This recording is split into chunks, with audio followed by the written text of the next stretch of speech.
할렐루야.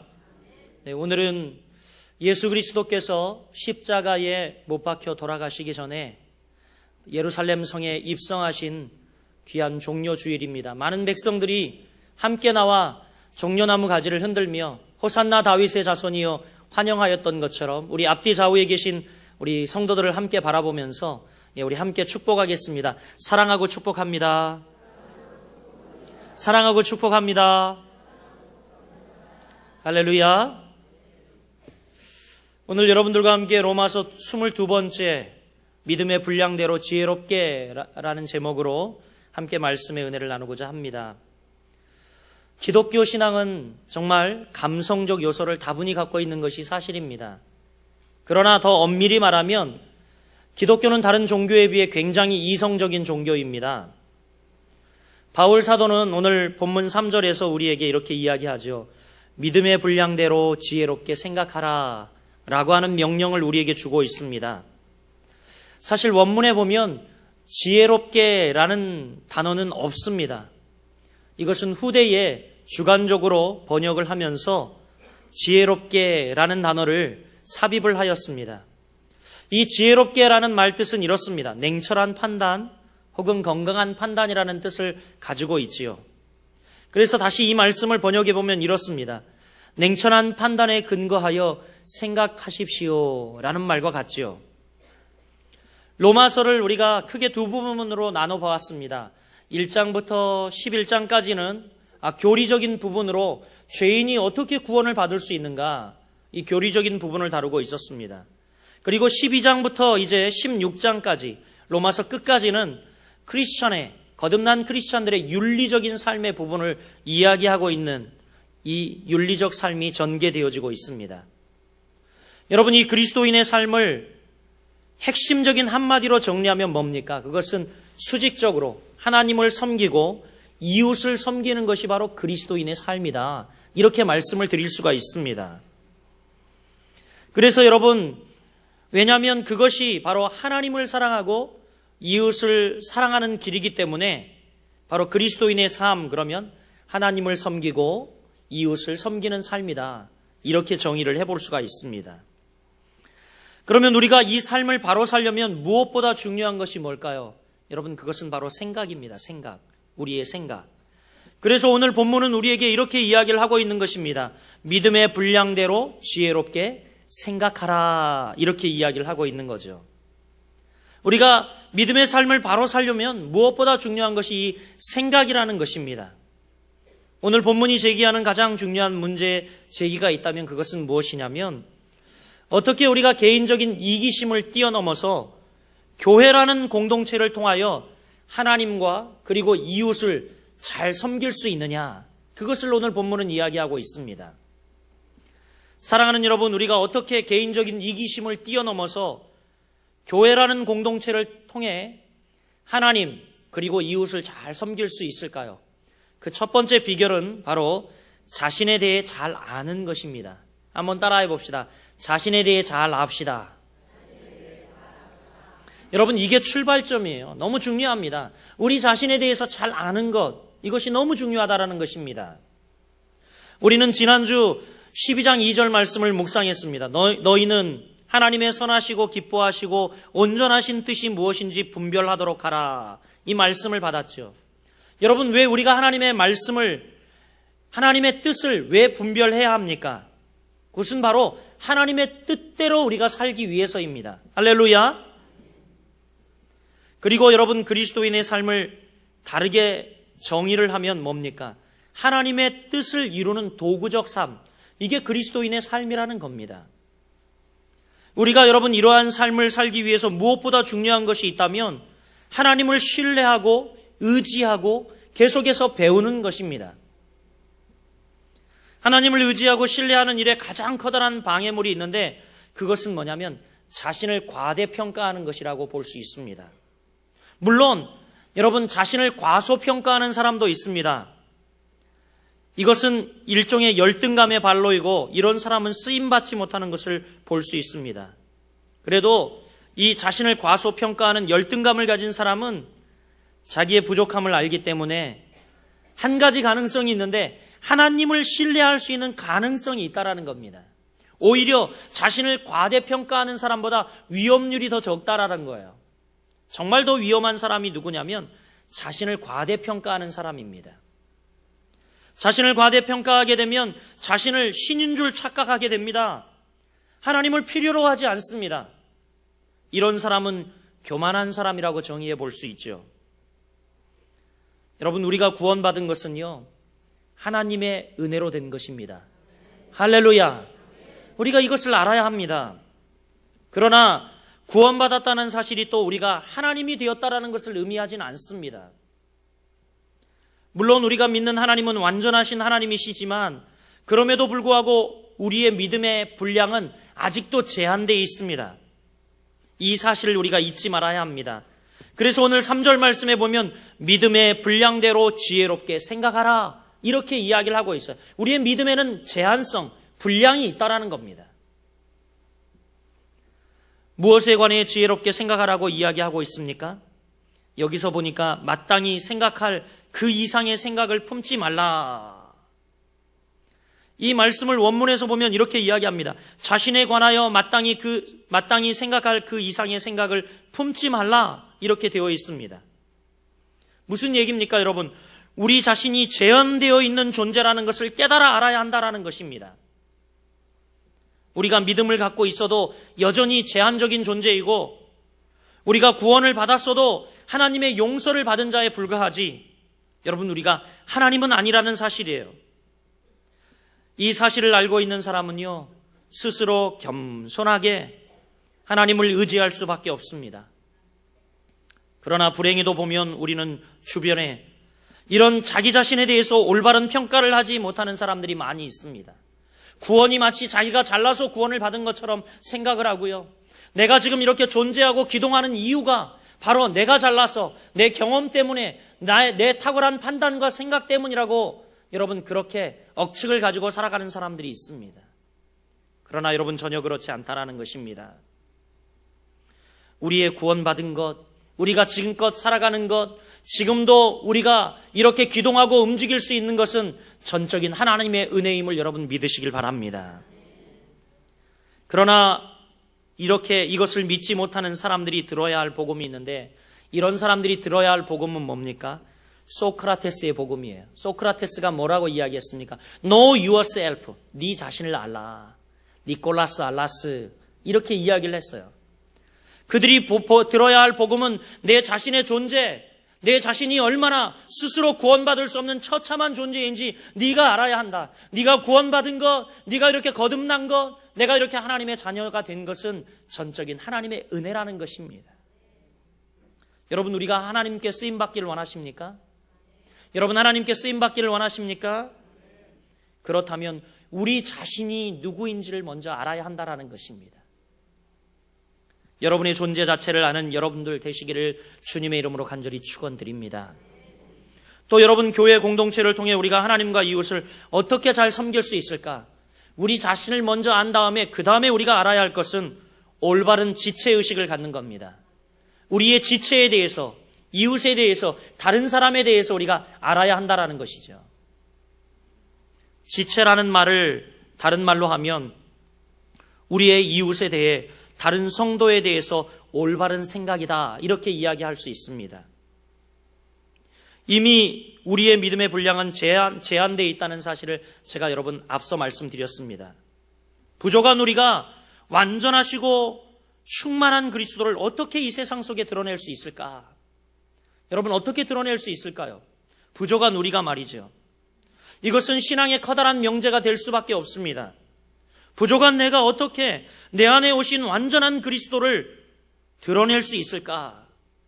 그 해답은 바로 우리들의 지체, 교회 공동체, 이것을 통해서라는 사실입니다. 할렐루야. 우리는 부족함이 많지만 하나님의 은사를 소유한 많은 사람들이 함께 모여 그리스도의 몸인 공동체를 형성할 때에 바로 이 교회를 통해서 그리스도는 완전함을 드러내십니다. 할렐루야. 저마다 다 부족합니다, 우리는. 그러나 부족하지만 하나님이 주신 은사를 가지고 공동체를 통하여 함께 사역하는 것을 배울 때에 우리는 여기서 그리스도의 영광을 나타내는 놀라운 삶이 가능하다는 것을 발견하게 됩니다. 5절에 이렇게 이야기합니다. 이와 같이 우리 많은 사람이 그리스도 안에서 한 몸이 되어 서로 지체가 되었느니라. 서로 지체가 되었다는 말은요, 어떤 의미입니까? 서로가 필요로 하는 사람이 되었다는 말입니다. 우리 옆 사람에게 한번 고백해 봅시다. 난 당신이 필요합니다. 할렐루야. 여러분, 이 정직한 고백이에요. 지금 고백하지 못하는 사람은 교만한 사람입니다. 진짜입니다. 교만한 사람, 한마디로 정의하면요, 첫째 대지에서 말씀드렸듯이 하나님을 필요로 하지 않는 사람이고, 둘째로는 이웃을 필요로 하지 않는 사람입니다. 즉 다시 바꿔 이야기하면 여러분, 이웃의 존재를 소중히 여기지 않는 사람이라 할 수 있습니다. 겸손한 사람은 반면 이웃을 필요로 하는 사람이기 때문에 이웃의 존재를 소중히 여길 줄 아는 사람이죠. 겸손한 사람과 교만한 사람이 갖는 본질적 차이가 있다면 내 이웃이 나와 다르다는 사실 때문에 이웃을 비판하지 않는다는 것입니다. 이것은 매우 중요한 사실입니다. 4절 말씀에 보면 이렇게 이야기를 하죠. 우리가 한 몸에 많은 지체를 가졌으나 모든 지체가 같은 기능을 가진 것이 아니니 같은 기능을 가지지 아니하였다라고 이야기를 하고 있죠. 6절에는 뭐라고 이야기합니까? 우리에게 주신 은혜대로 받은 은사가 각각 다르다라고 이야기하고 있어요. 받은 은사가 각각 다르다. 각각 다르다는 사실을 강조하고 있습니다. 교만한 사람은요, 모든 사람이 나처럼 생각하고 나처럼 행동해야 한다고 그렇게 해주기를 바라고 있습니다. 그렇게 기대합니다. 교만한 사람들은 왜 나처럼 생각하지 않고 자기처럼 행동하지 않는가 끊임없이 이웃을 비판합니다. 이 교만한 사람이 추구하는 것은 한마디로 말하면 획일성이에요. 나하고 똑같은 것. 그런데 여러분, 이 획일성이라는 것은 성경적 개념이 아닙니다. 일치, 이것이 성경적 개념이죠. 획일성이 성경적 개념은 아닙니다.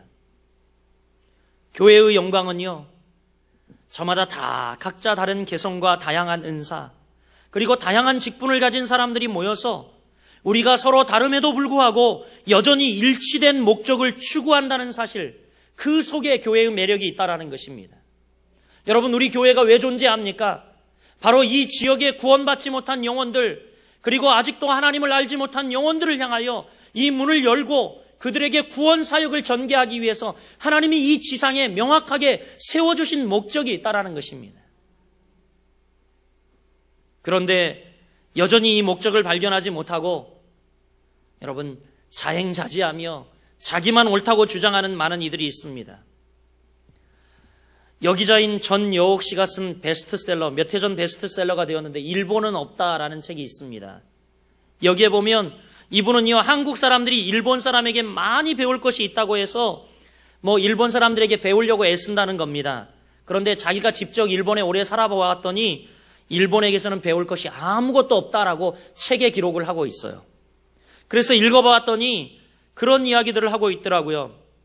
그가 지적하는 이 중요한 일본 문화는요, 규격과 틀에 박혀있는 문화라는 것입니다. 획일성이 강조되고 있는 문화라는 것입니다. 이런 획일적인 문화는 결코 선진 문화가 될 수 없다라는 거예요. 그래서 일본 사람들은요, 정말 한 획일화된 방향을 지향하고 달려간답니다. 우리나라에서도 여러분, 우리나라 식민 지배할 때 우리나라 이 교육을 어떻게 해요? 획일성 있게 그렇게 여러분 그렇게 우리를 말살 정책을 쓰지 않았습니까? 그래서 저자의 말에 의하면 그 젊은이들이 몰 개성 패션주의를 추구한다고 합니다.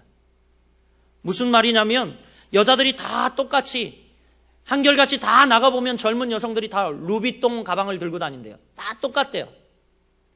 그 다음에 그것이 유행하면 다 그것을 들고 다니고, 또 시계는 다 한결같이 다 롤렉스, 샤넬, 까르띠에를 다 차고 다닌답니다. 정말 다 손목을 보면 다 그렇대요. 획일화되어 있다는 것입니다. 그러면서 이 여성이 이야기합니다. 이런 문화 속에서는 새로운 창조적인 21세기 문화를 지향할 수 없다. 저는 이 저자의 이야기가 매우 일리 있다라고 생각이 되어지더라고요. 하나님은 우리 모든 사람들에게 다 다른 개성과 은사와 직분을 주셨습니다. 우리는 이 다양성을 인정하면서 그럼에도 불구하고 어떻게 일치된 한 목표를 향해 갈 수 있나? 이것이 교회의 과제라는 것입니다.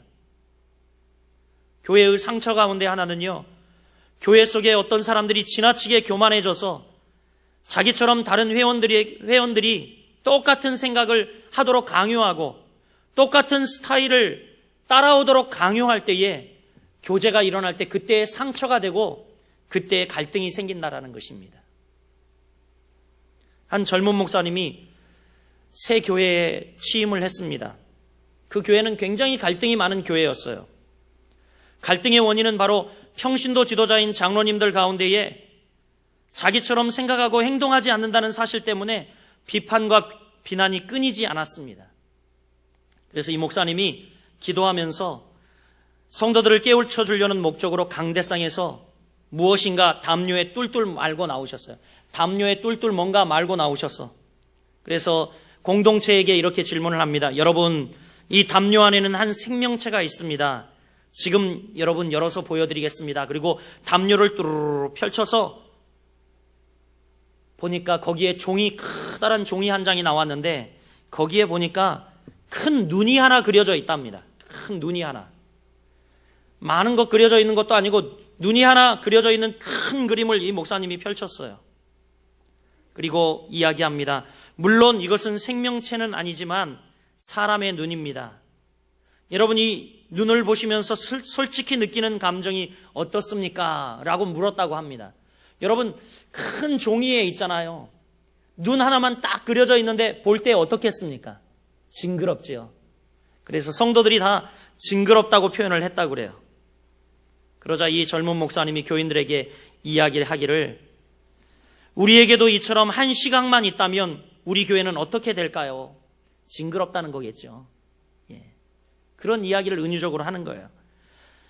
우리에게도 이처럼 한 시각만 있다면 우리 교회는 어떻게 될까요? 우리에게는 다양한 시각이 필요합니다.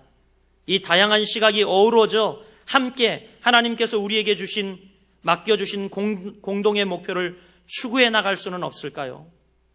우리가 이 사실을 깨닫는다면 다르다는 사실 때문에 서로 비판하는 것이 아니라 서로가 서로를 필요로 하게 될 것입니다. 이런 이야기를 했다고 합니다.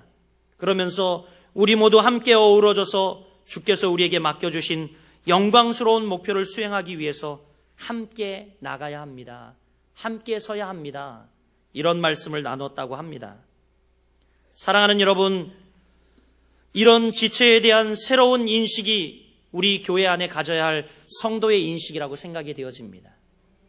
우리 서로는요, 정말 필요한 존재입니다. 하나님 나라를 함께 이루어가는데 정말 필요한 존재예요. 우리 옆 사람에게 한번 고백해 봅시다. 당신이 정말 필요합니다. 할렐루야. 마지막으로 여러분, 교회 공동체를 통한 하나님과 이웃을 우리가 어떻게 잘 섬길까? 그것은 바로 우리의 은사에 대해서 생각해 보는 겁니다.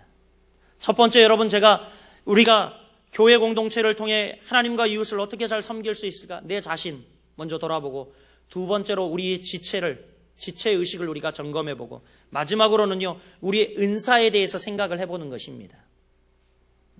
이미 강조한 것처럼 신앙생활은 하나님과 이웃을 섬기는 삶이 신앙생활입니다. 신앙생활 여러분 다른 게 아니에요. 하나님과 이웃을 섬기는 삶, 이것이 신앙생활이라는 겁니다. 그런데 중요한 것은 우리가 무엇으로 섬길 수 있느냐는 거죠. 없는 것 갖고 섬길 수 있습니까? 그럴 수 없지요. 여러분, 우리는 있는 것 갖고 섬겨야 합니다. 여러분, 무엇이 있습니까? 하나님은 저와 여러분에게 각기 다른 은사를 주셨습니다. 할렐루야. 성경 다른 말씀을 보면 이 외에도 여러 가지 은사를 나열하고 있지만 오늘 본문 12장에서는 대표적인 크리스찬의 봉사의 동기를 형성하는 은사들을 열거하고 있습니다. 여러분, 우리 크리스찬의 가장 중요한 과제는 나에게 주신 은사를 가지고 봉사할 수 있는 자신의 사역의 자리를 발견하는 거예요. 내가 서야 할 자리, 그리고 거기서 하나님께서 내게 그 일을 맡겨주셨다는 확신 속에서 일하고 있는 사람보다 행복한 사람이 어디 있을까요? 저는 여기 성가대에 앉아 계신 분들이 야, 이게 나의 천직이다 생각하고 여기 앉아 계셔서 찬양한다면 그것처럼 행복한 일은 없다라고 믿습니다. 할렐루야. 여러분 혹시 누가 억지로 여러분 머리 끄잡아다 놨어요? 그러면 좀 불행하실지도 모르겠지만 그 자리에 계신 것이 여러분 아, 내가 서 있어야 할 자리다 라고 생각하고 서 계신다면 진짜 행복한 자리예요. 할렐루야. 아브라함 링컨의 일대기를 보면 이런 에피소드가 있습니다. 링컨의 정적 중에 하나 스탠튼이라고 하는 사람이 있었는데요. 이 링컨의 전기에 보면 꼭 나와요. 어김없이 이 사람이 등장합니다. 얼마나 많이 링컨을 괴롭히고 그에게 욕설을 하고 그가 하는 일마다 반대를 했는지 어느 날 스탠턴이 한번 이렇게 이야기를 했다고 합니다. 여러분, 오리지널 고릴라를 보시려면 동물원에 가실 필요가 없습니다. 바로 스프링필드 일리노이에 가면 거기에 오리지널 고릴라가 있습니다. 라고 링컨을 비웃었어요. 이 바로 스프링필드 일리노이가 어디냐면 링컨의 고향이었습니다. 그러니까 여러분 링컨 보면 이렇게 이 수염도 기르고 어떻게 보면 고릴라 같이 좀 생기지 않았습니까? 그런데 노골적으로 이렇게 아주 늘 링컨의 반대편에 서서 그를 반대했던 사람입니다. 그런데 후에 링컨이 대통령이 되었어요.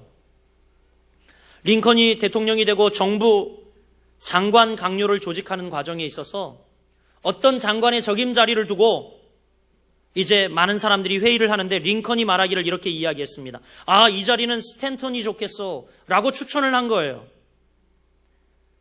그때 사람들이 깜짝 놀라서 참모들이 물어봤습니다. 어떻게 그 사람을 추천할 수 있느냐? 그 사람은 늘 당신을 반대하던 사람인데 어떻게 그 사람을 추천할 수 있느냐? 그러자 이 링컨이 말하기를 이렇게 이야기를 했다고 합니다. 여러분, 이 자리는 그 사람이 얼마나 나를 비판했느냐 토의하는 자리가 아니라 이 자리는 누가 가장 적합한 자리냐라고 논의하는 자리이며 제 생각에는 그 사람이 가장 적합한 자라고 믿습니다. 이렇게 대답했다고 합니다. 여러분 얼마나 놀라운 인품입니까?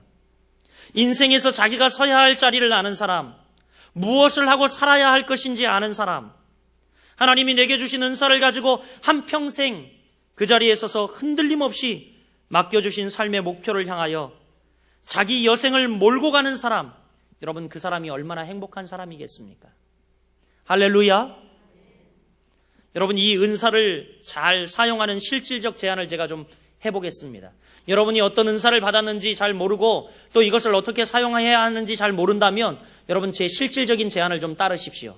첫 번째는요, 우선 교회 내에 여러 가지 일을 해보십시오.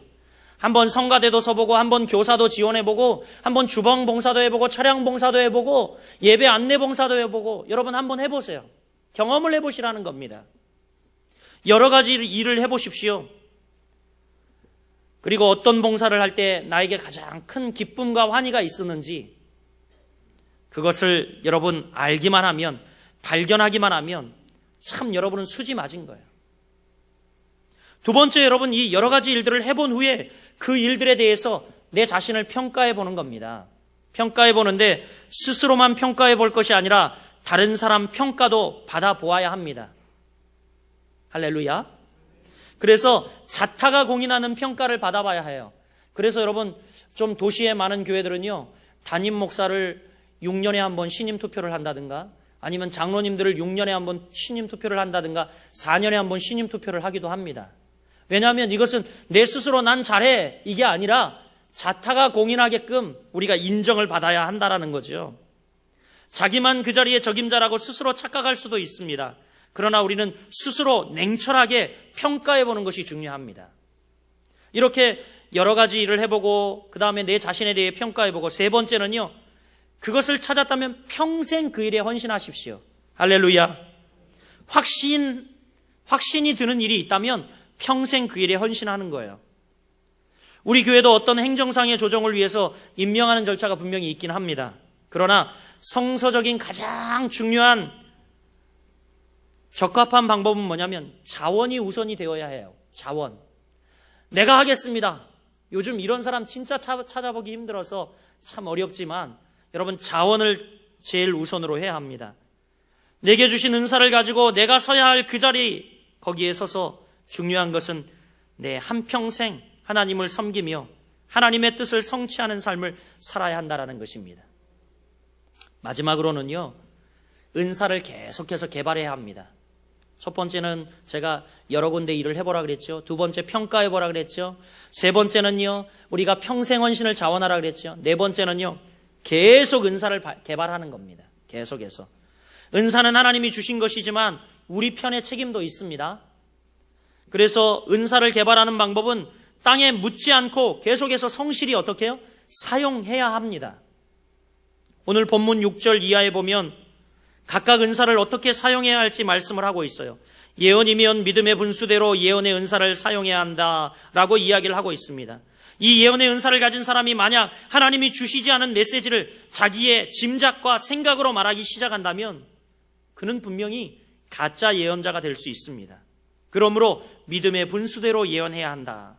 섬기는 일이면 섬기는 일로 자꾸 섬겨야 그 은사가 개발된다. 또한 가르치는 사람은 가르치는 일을 계속적으로 해야 한다. 이렇게 권면을 하고 있지요. 여러 가지 일들을 권면하고 있습니다.